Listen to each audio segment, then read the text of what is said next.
नमस्कार। यो हो समाचारमा स्वागत छ। म दिपेश घिमिरे। म विक्रम श्रेष्ठ। सुरु गरौँ अहिलेसम्मका प्रमुख समाचारबाट।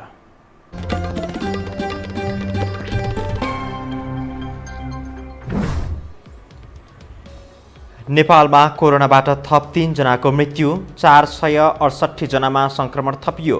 पर्याप्त आइसियु र भेन्टिलेटर नहुँदा जोखिम बढ्ने विज्ञको चिन्ता। कोरोना संक्रमण बढेसँगै व्यापार व्यवसाय गर्न सरकारद्वारा ठाउँ ठाउँमा कडाई। आयस्रोत गुमेपछि व्यवसायी चिन्तित।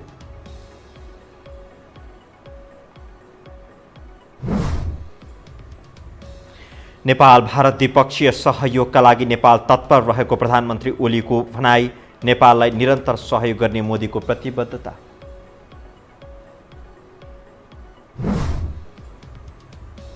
विश्वमा कोरोना संक्रमितको संख्या 2 करोड 13 लाख नाग्यो। 7,64,000 भन्दा बढीको मृत्यु।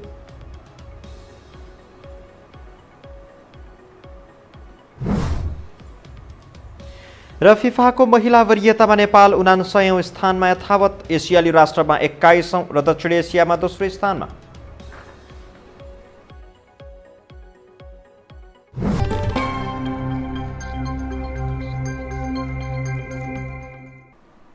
अब समाचार विस्तारमा। नेपालमा कोरोना भाइरस संक्रमणबाट मृत्यु हुनेको संख्या 100 नागेको छ। स्वास्थ्य तथा जनसङ्ख्या मन्त्रालयका अनुसार कपिलवस्तु, पर्सा र धनुषाका एक जना गरी थप 3 जनाको मृत्यु भएको छ। यो सँगै मृतकको संख्या 102 पुगेको मन्त्रालयका प्रवक्ता डाक्टर जागेश्वर गौतमले जानकारी दिनुभयो। आज कपिलवस्तु, पर्सा र धनुषा जिल्लाका एक जना गरी जम्मा 3 जनाको निधन भएको छ। कपिलवस्तु जिल्ला मायादेवी गाउँपालिका वडा नम्बर 7 निवासी 40 वर्षीय एक पुरुषको मिति 2077 साउन 31 गते लुम्बिनी प्रादेशिक अस्पताल बुटवलमा दुःखद निधन भएको छ। पछिल्लो 24 घण्टामा भएका 11,047 पीसीआर परीक्षणमा 468 जनामा संक्रमण पुष्टि भएको छ। यो सँगै नेपालमा संक्रमितको संख्या 26,019 पुगेको छ। आज विभिन्न अस्पतालबाट 124 जना संक्रमित निको भएर घर फर्किएका छन्। आजसम्म कोरोना मुक्त हुनेको संख्या 17,201 पुगेको छ। मन्त्रालयले संक्रमित व्यक्तिको सम्पर्कमा आएका व्यक्तिहरूलाई 5 दिनपछि मात्रै कोरोना परीक्षण गर्न आग्रह गरेको छ। नेपालमा कोरोना भाइरसको संक्रमण दर बढ्दो छ, तर सघन उपचारका लागि नेपालमा पर्याप्त आइसियु र भेन्टिलेटरको सुविधा नरहेको भन्दै जनस्वास्थ्य क्षेत्रकै विज्ञले चिन्ता व्यक्त गरिरहेका छन्। नेपालमा रहेका यस्ता सुविधायुक्त संरचनाहरू कति छन् र सरकारको पूर्व तयारी कस्तो छ त? एक रिपोर्ट। हालसम्म नेपालमा कोरोना संक्रमितको संख्या 26,000 नजिक पुगेको छ। सरकारको फितलो व्यवस्थापन र नागरिकको लापरवाही समेत हेर्दा यो दर अझै उच्च हुने देखिन्छ। संक्रमित बढ्दै गएको अवस्थामा त्यसको अनुपातमा सघन उपचारका लागि भेन्टिलेटरको प्रयोग पनि बढ्दै जाने निश्चित छ। तर अरू देशमा झैं लाखौं संक्रमित भएको अवस्थामा के नेपालमा त्यस्ता बिरामीहरूको उपचार गराउन भेन्टिलेटर र आइसियुको सुविधा छ त? अहिले देशभरको आइसियुमा 58 बिरामी छन्। भेन्टिलेटरमा 4 जना उपचाररत छन्। सरकारी तथ्याङ्क अनुसार प्रदेश नम्बर 1 मा 43 आइसियु, 19 भेन्टिलेटर, प्रदेश नम्बर 2 मा 45 आइसियु, 17 भेन्टिलेटर, बागमती प्रदेशमा आइसियु 630 र भेन्टिलेटर 361, गण्डकी प्रदेशमा 137 आइसियु र 59 भेन्टिलेटर, प्रदेश नम्बर 5 मा 29 आइसियु र 13 भेन्टिलेटर, कर्णाली प्रदेशमा 40 आइसियु, 17 भेन्टिलेटर, सुदूरपश्चिम प्रदेशमा 18 आइसियु, 10 भेन्टिलेटर सञ्चालनमा रहेको छ।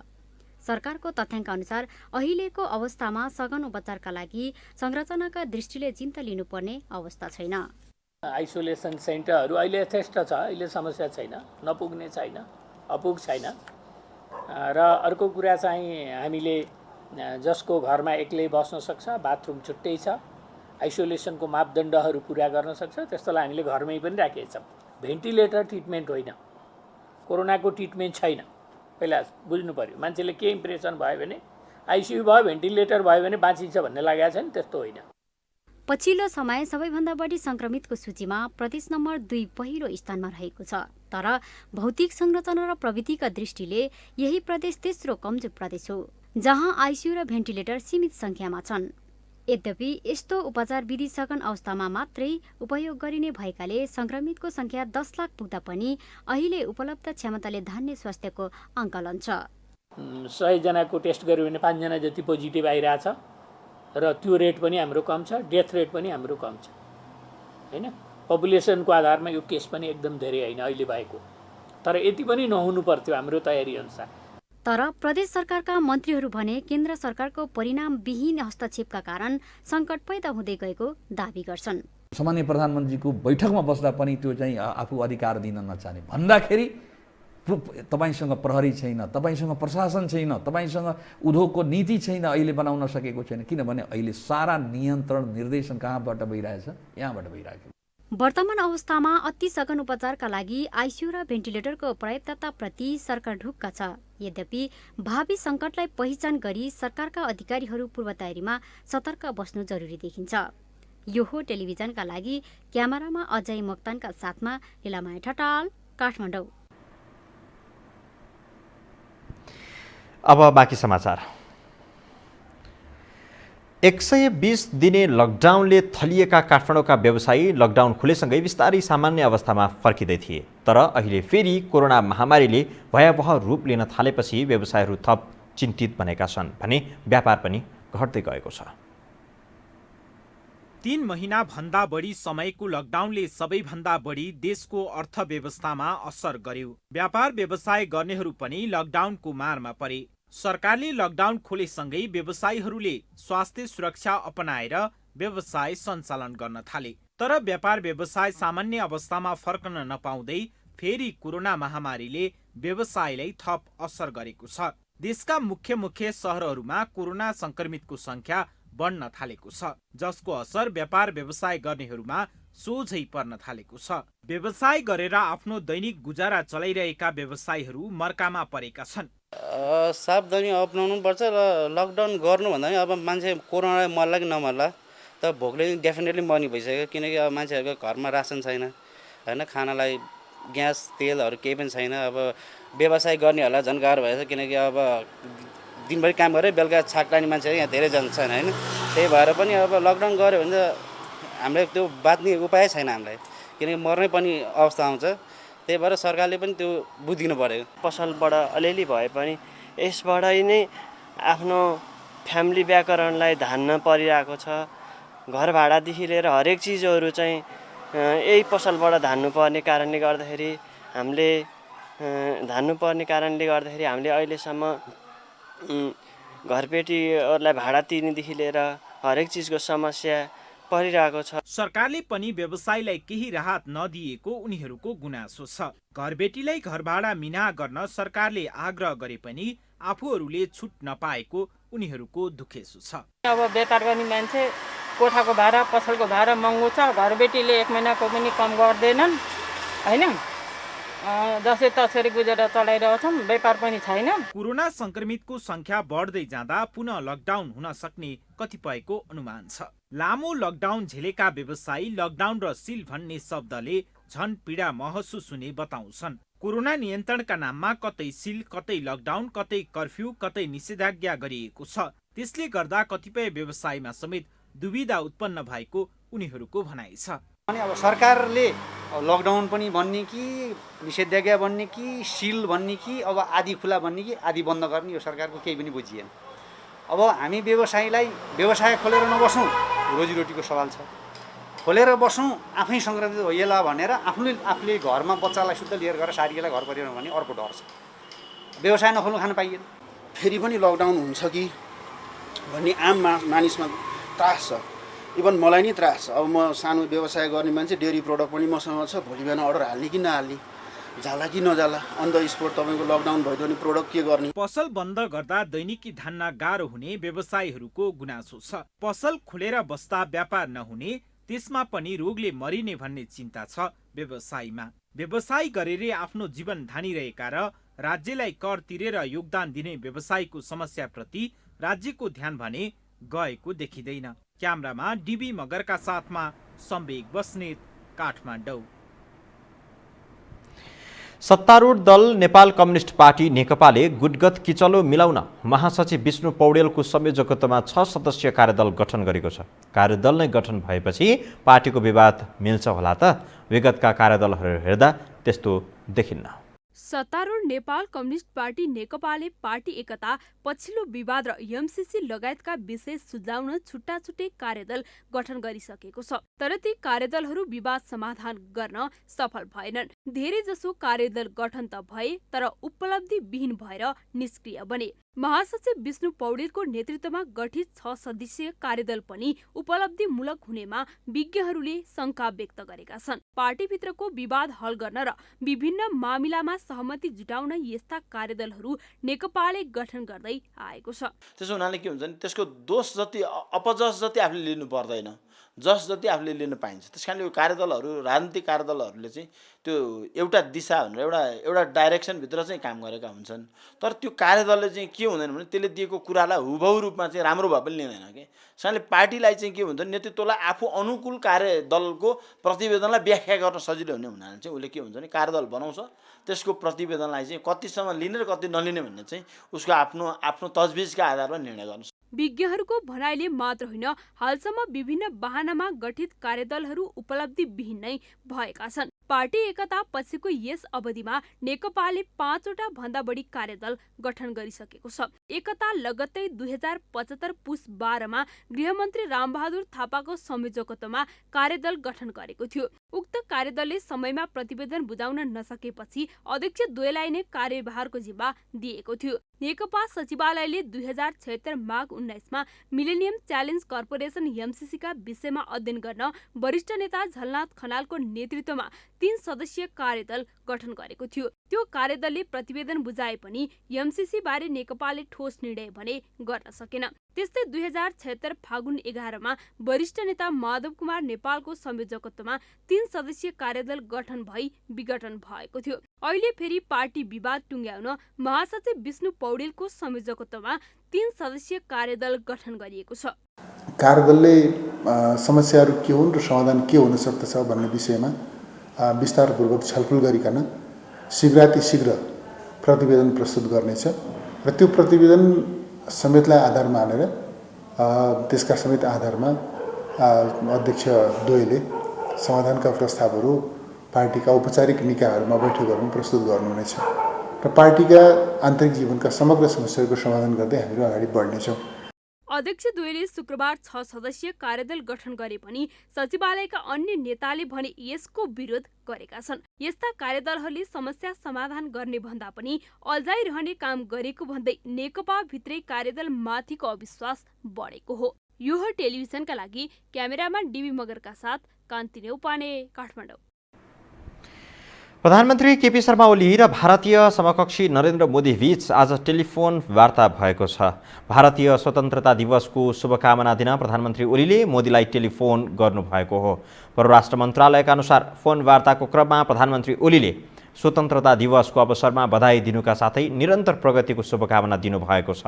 प्रधानमन्त्री ओलीले सार्थक द्विपक्षीय सहयोगका लागि नेपाल तत्पर रहेको समेत बताउनु भएको मन्त्रालयले जारी गरेको वक्तव्यमा उल्लेख गरिएको छ। ओली र मोदी बीच दुई देशका प्रधानमन्त्री बीच नेपाल र भारतका द्विपक्षीय मुद्दामा संवादलाई जारी राख्ने सहमति भएको समेत परराष्ट्र मन्त्रालयले जनाएको छ।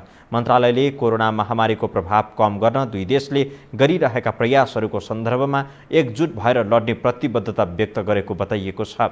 कोरोना महामारी विरुद्ध एक भएर लड्नका लागि मोदीले गरेको प्रस्तावमा ओलीले समर्थन जनाउनु भएको थियो। प्रधानमन्त्री मोदीले कोरोना प्रभाव कम गर्न नेपाललाई निरन्तर सहयोग गर्ने प्रतिबद्धता पनि जनाउनु भएको छ। हामीसँग समाचार अझै बाँकी छन्, अहिलेलाई विश्राम।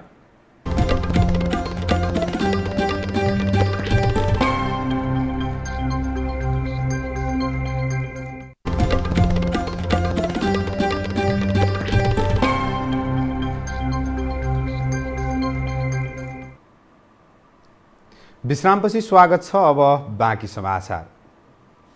सिन्धुपाल्चोकको जुगल गाउँपालिका वडा नम्बर 2 मा गएको पहिरोमा परि मृत्यु हुनेको संख्या 16 पुगेको छ। जिल्ला प्रहरी कार्यालय सिन्धुपाल्चोकका अनुसार अहिलेसम्म 16 जनाको शव भेटिएको हो।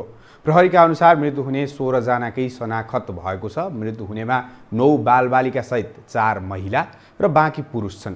बेपत्ता 23 जनाको अहिले सशस्त्र प्रहरी, नेपाली सेना, नेपाल प्रहरी सहितको 55 जनाको टोलीले खोजी गरिरहेको छ। यसैबीच बागलुङको निसीखोला गाउँपालिका वडा नम्बर 5 मा पहिरोले घर पुरिएर 2 जनाको मृत्यु भएको छ।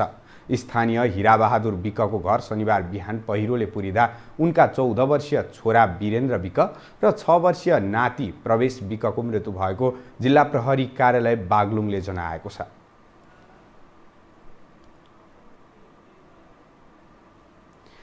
सिरानीको एउटा खोलको मूल्य 2800 र तन्नाको मूल्य 8000। यस्तै दरमा सामग्रीहरू खरिद गरेर कोरोना महामारी नियन्त्रणका नाममा फजुल खर्च भइरहेको गुनासो बढिरहेको छ। सिरानीको खोल र तन्नाको मूल्य हेरेर सर्वसाधारण मात्रै होइन, कपडाकै व्यापारमा वर्षौं बिताएकाहरू पनि छक्क परेका छन्। एक रिपोर्ट। एउटा सिरानीको खोलको मूल्य 2800 र एउटा तन्नाको मूल्य 8000 मा किनेको भनेर बिल तयार पार्ने सिरहा नगरपालिकाको मूल्य सूची यति बेला सामाजिक सञ्जालतिर भाइरल छ। प्रचलित दर भन्दा 100 गुणा बढी मूल्य देखाएर सिरहा नगरपालिकाका पदाधिकारीले भ्रष्टाचार गर्न खोजेको गुनासो आएको भन्दै अख्तियार दुरुपयोग अनुसन्धान आयोगले पनि यो मामिलामा चासो देखाएको छ। यही विषय कपडाकै व्यापारमा वर्षौंदेखि संलग्न भएकाहरूका लागि चाहिँ एक ठट्टा गर्ने किस्सा जस्तो बनेको छ। एउटाको 100 रुपियाँ। महँगो तकिएको खोल कतिसम्म पर्छ? महँगो त अब अर्को चाहिँ छ 350 जोडीकै होइन। हामी पनि छक्क पर्ने यो कसरी सम्भव हो भनेर। जस्तो हाई क्वालिटी, जस्तो राम्रो तपाईँको कपडा हाले पनि 250 150 देखि 200 सम्म पर्छ पर पिस। जस्तो राम्रो क्वालिटी, नर्मल भनेको 100 रुपियाँ। अब जनरली अहिले मलाई थाहा भएको हिसाब चाहिँ नि अलिकति लो क्वालिटीको भयो भनेदेखि चाहिँ नि पिसको 75-80 रुपियाँ र अलि मिडियम रेन्जको चाहिँ नि ठिक्कको भयो भनेदेखि पिसको चाहिँ नि 125-130 रुपियाँको चलिरहेको छ अहिले। सिराहा नगरपालिकाले साउन 20 मा जिल्ला प्रशासन कार्यालयमा कोरोना महामारी नियन्त्रणका लागि भएको खर्च भुक्तानीका लागि विवरण पठाउँदै 111 वटा सिरानीको खोल किन्दा 3,19,275 खर्च भएको उल्लेख गरेको थियो। त्यस्तै एउटा तन्नाको मूल्य 8,071 रुपैयाँ परेको भनेर विवरण पठाइएको थियो। काठमाडौँमा धेरै महँगो तन्नाकै 2000 भन्दा बढी पर्दैन। सिरानीको खोल त 75 रुपैयाँदेखि 250 सम्ममा छानी छानी रोजी पाइँदो रहेछ। एउटा तन्नालाई 8000 भनेको यो प्याकिङ गरेर विदेशी ब्रान्डको भने पनि त्यो सम्भव छैन। एकदम हाम्रो भनेको यो व्हाइट तपाईँको बम्बे डाइङ भन्छ, यो पनि तपाईँको डबल बेडको तन्ना 1800 रुपियाँमा आउँछ। एउटा तन्नाको जनरली अलिक ठिक्कको साइजको 500 रुपियाँदेखि लिएर 1200-1500 रुपियाँ 2000 रुपियाँसम्म पनि कहिलेकाहीँ पाइन्छ। उयो लग्यो भने त्यो लग्यो भने 1200 सम्म दिने हो। त्यो सेटको तन्ना सिरानीको खोल, 2टा सिरानी खोल हुन्छ। कोरोना महामारी नियन्त्रणका नाममा सरकारले 10 अर्ब खर्च भयो भन्दै धेरैले सो खर्चमा शंका गरिरहेको बेला सिरहा नगरपालिकाले तयार पारेको खर्च विवरणले शंका झनै बढाइदिएको छ। सिरानीको खोल तन्नामै यति अचकाली मूल्य बढाएर भुक्तानी लिइन्छ भने करोडौं रुपैयाँको औषधिजन्य सामग्री आयातमा पनि यसै गरी चलखेल भएको थियो कि? विग्रन्थी प्रश्नहरू उब्जिएका छन्। अब आर्थिक समाचार।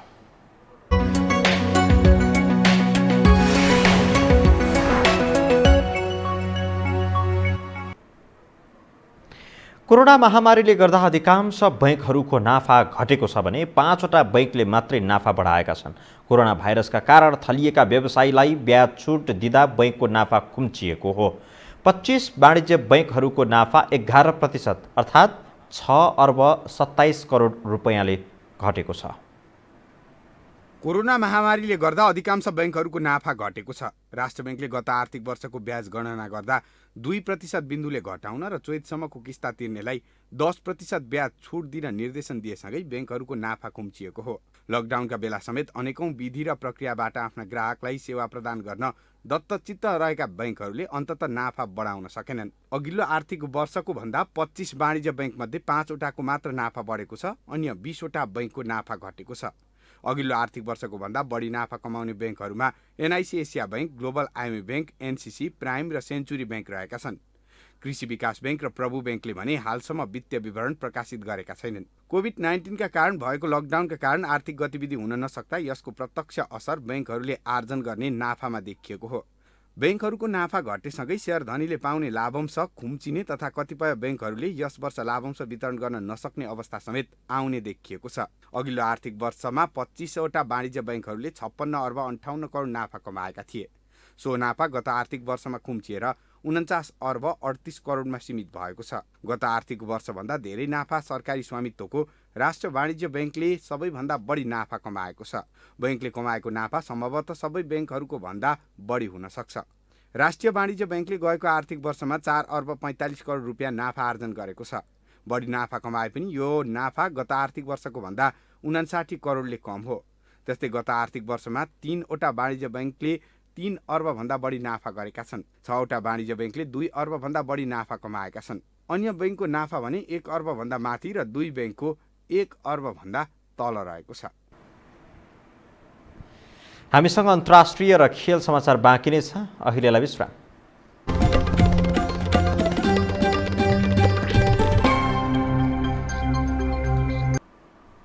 विश्रामपछि स्वागत छ। अब पालो अन्तर्राष्ट्रिय समाचारको।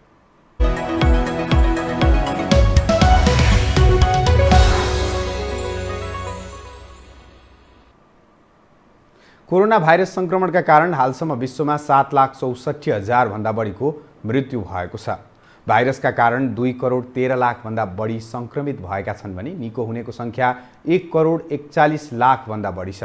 सबैभन्दा बढी संक्रमित अमेरिकामा रहेका छन्। अमेरिकामा संक्रमितको संख्या 54,78,000 आएको छ भने मृत्यु हुनेको संख्या 1,71,000 भन्दा धेरै छ।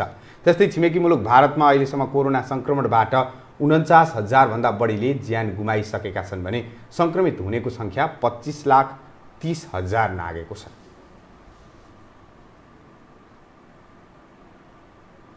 अब खेल समाचार।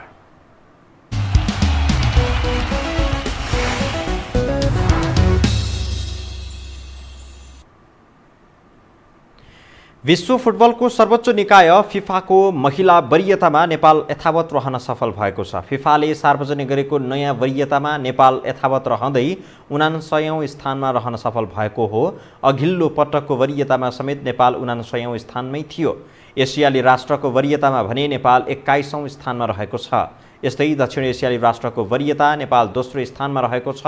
नेपालभन्दा अघि रहेको भारत 55औं स्थानमा छ। यस्तै दक्षिण एसियाली राष्ट्रमा बङ्गलादेश 134, श्रीलङ्का 140, मालदिप्स 142 र भुटान 154औं स्थानमा छ। विश्व वरियतामा अमेरिका पहिलो स्थानमा छ। यस्तै जर्मनी दोस्रो, फ्रान्स तेस्रो, नेदरल्यान्ड्स चौथो र स्विडेन 5औंमा रहेका छन्। त्यस्तै इङ्ल्यान्ड 6औं, अस्ट्रेलिया 7औं, ब्राजिल 8औं, क्यानाडा 9औं र उत्तर कोरिया 10औं स्थानमा रहन सफल छन्।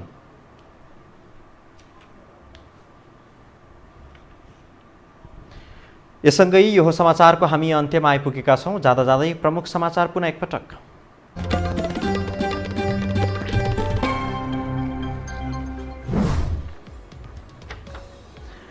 नेपालमा कोरोनाबाट थप 3 जनाको मृत्यु, 468 जनामा संक्रमण थपियो। पर्याप्त आइसियु र भेन्टिलेटर नहुँदा जोखिम बढ्ने विज्ञको चिन्ता। कोरोना संक्रमण बढेसँगै व्यापार व्यवसाय गर्न सरकारद्वारा ठाउँ ठाउँमा कडाई, आयस्रोत गुमेपछि व्यवसायी चिन्तित।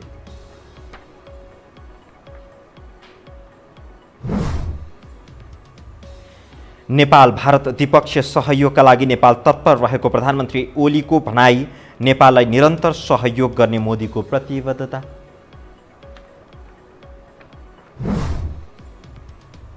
विश्वमा कोरोना संक्रमितको संख्या 2 करोड 13 लाख नाग्यो। 7,64,000 भन्दा बढीको मृत्यु।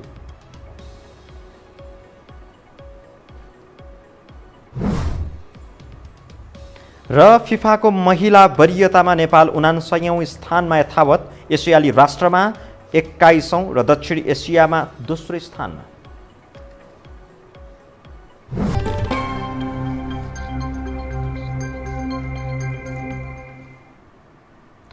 हवस् त यो हो समाचार सकियो। समाचार बुलेटिनका साथै यो हो टेलिभिजनका सम्पूर्ण कार्यक्रम यो हो खबर.com, युट्युब र फेसबुकमा पनि पढ्न र हेर्न सक्नुहुनेछ। मोबाइलमा यो हो टिभी एप डाउनलोड गरी हामीलाई प्रत्यक्ष हेर्न सक्नुहुनेछ। तथ्यसहितको निष्पक्ष समाचारका लागि यो हो टेलिभिजन हेर्दै गर्नुहोला। नमस्कार।